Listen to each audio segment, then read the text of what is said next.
तो hello guys, एक बार फिर से आपका हमारी ट्रिपल सी की क्लास में स्वागत है। तो चलो हम एक बार फिर से हमारी ट्रिपल सी की क्लास स्टार्ट करते हैं। तो इसके लिए मैं सर्च में जाके अपना वर्ड ओपन कर लेता हूँ। तो कुछ इस तरह से हमारा वर्ड ओपन हो गया है और फिर ब्लैंक डॉक्यूमेंट पे क्लिक करके अपने वर्ड को मैं स्टार्ट करता हूँ। यहाँ पर हमने ये पेज ले लिया है। तो देखो, मैंने अभी तक आपको ये जो होम वाला ऑप्शन है वो पूरा सिखा दिया है। अब मैं आपको इंसर्ट वाला ऑप्शन सिखा रहा हूँ। ये वाले ऑप्शन में भी मैंने इतने ऑप्शन तो आपको सिखा ही दिए थे। और अब बात करते हैं उसके अगले वाले ऑप्शन के बारे में, यानी शेप वाले ऑप्शन के बारे में। तो चलो वीडियो को स्टार्ट करते हैं। तो उसके लिए मैं यहाँ पे एरो का निशान दिया है, यहाँ पे क्लिक करता हूँ तो कुछ इस तरह से हमारे ऑप्शन ओपन हो जाएंगे। यहाँ से हम जैसा शेप लेना चाहे वैसा शेप ले सकते हो। देखो, मैंने यहाँ पे एक शेप ले लिया है। फिर इंसर्ट में जाके कोई दूसरा शेप ले लेंगे। तो देखो, कुछ इस तरह से मैंने दूसरा एक शेप ले लिया है। यानी हम यहाँ से जैसा शेप यूज करना चाहते हैं वैसा शेप यूज कर सकते हैं। तो देखो, ये शेप का यूज हम अलग अलग डिजाइन बनाने के लिए करेंगे, और हमें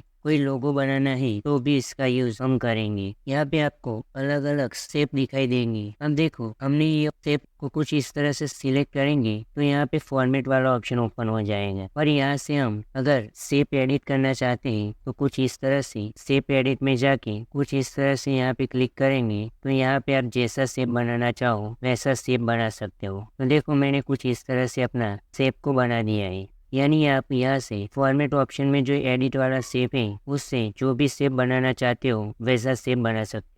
और उसके आगे ये वाले भी ऑप्शन दिए गए हैं शेप वाले। तो यहाँ से भी आप अगर कोई और शेप लेना चाहो तो ले सकते हो कुछ इस तरह से। तो यहाँ से आप अपनी शेप की डिजाइन्स को सेट कर सकते हैं। तो आपको एडिट शेप वाले ऑप्शन का पता तो चल गया होगा। अब बात करते हैं ये स्टाइल वाले ऑप्शन के बारे में। तो यहाँ से आप जिस भी स्टाइल में शेप का कलर यूज करना चाहते हो उस स्टाइल का कलर यहाँ से आप जाके ले सकेंगे। यानी आप यहाँ से जैसा कलर चाहे वैसा शेप का कलर ले सकेंगे। और यहाँ पे आपका शेप फिल वाला ऑप्शन है, यहाँ से भी आप अपने शेप को कलर दे सकेंगे। और अगर आपको इसे शेप को कोई कलर नहीं देना तो नो फिल पे क्लिक कर देंगे तो ये आपका शेप का कलर था वो निकल जाएगा। तो देखो, एक शेप को दूसरे शेप पे रखता हूँ तो यहाँ पे हमारा शेप का कलर नहीं दिखाई दे रहा है, दूसरे शेप का कलर दिखाई दे रहा है सीधा। यानी ये वाले हमारे शेप से जो कलर था वो बिल्कुल ही गायब हो गया है। तो यहाँ से आप अलग अलग कलर्स देना चाहो तो भी दे सकते हो, और अगर आपको कलर्स नहीं देना तो नो फिल पे क्लिक कर देना। और यहाँ पे मोर फिल कलर्स पे जाएंगे तो कुछ इस तरह से आपको दूसरे भी कलर देखने के लिए मिल जाएंगे। तो यहाँ से आप और भी कलर दे सकें कुछ इस तरह से।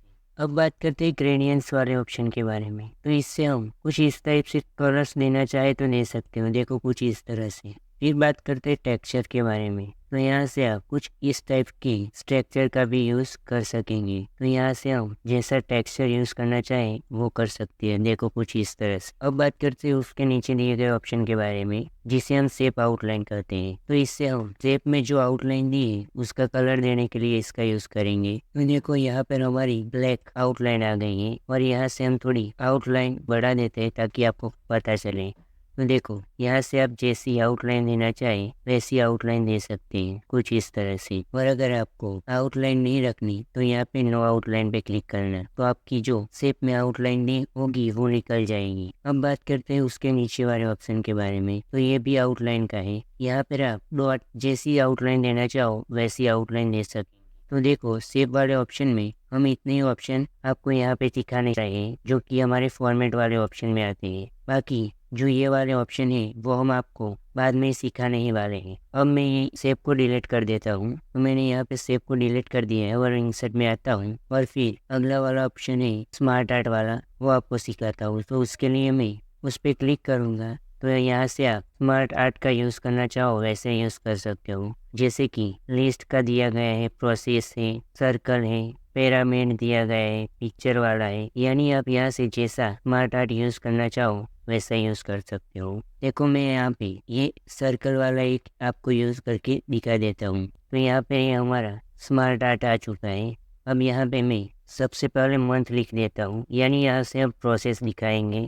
तो जनवरी, फरवरी, मार्च, अप्रैल और यहाँ पे लिखेंगे मई। तो कुछ इस तरह से हम प्रोसेस दिखाना चाहें तो ये स्मार्ट आर्ट का यूज करेंगे। देखो यहाँ पर भी आपको ये वाले ऑप्शन दिए गए, तो यहाँ से जैसा स्मार्ट आर्ट यूज करना चाहो वैसा यूज कर सकते हो, कुछ इस तरह से। देखो यानी इस वाले ऑप्शन से हम एक के बाद जो एक प्रोसेस होती है वो दिखानी है, तो इसके लिए हम स्मार्ट आर्ट का यूज करेंगे। अब आपको हम आगे वाला ऑप्शन सिखाते हैं जो कि है चार्ट वाला। तो यहाँ से आप मैथ्स में जो भी चार्ट आते हैं वो चार्ट लेना चाहते तो कुछ इस तरह से यहाँ पे ले सकते हो। मैं यहाँ पे ये वाला चार्ट ले लेता हूँ और यहाँ पे ओके पे क्लिक करता हूँ, तो कुछ इस तरह से हमारा चार्ट आ गया है। और यहाँ पे साइड में हमारा एक्सेल भी ओपन होकर आ जाएगा, जहाँ से हम इस चार्ट में जो बदलाव होगा वो करेंगे। यानी इस चार्ट में हम जो भी बदलाव करना चाहेंगे वो यहाँ से हम करेंगे। तो देखो यहाँ पे जो कैटेगरी 1 लिखा है वहाँ पे मैं कोई मोबाइल का नाम लिख दूंगा, जैसे कि मैंने यहाँ पे वो लिख दिए हैं। यानी मैं यहाँ से इलेक्ट्रॉनिक्स की दुकान का चार्ट बनाऊंगा। दूसरे वाले ऑप्शन में मैंने रियलमी लिख दिए हैं, यहाँ पे हम रेडमी कर देते हैं और फिर यहाँ से हम आईफोन लिख देते हैं। यहाँ पर हम D1, D2 और D3 लिख देते हैं। यानी अब हम यहाँ से वीवो के पहले दिन जितने मोबाइल बिके हैं वो लिखते हैं। तो देखो मैं यहाँ पे 10 लिख देता हूँ। फिर यहाँ पे दूसरे दिन जितने बिके हो वो लिख देंगे, तो मैंने यहाँ पे 15 लिख दिए। और फिर तीसरे दिन हम 13 लिख देते हैं और फिर हम यहाँ पे क्लिक करते हैं।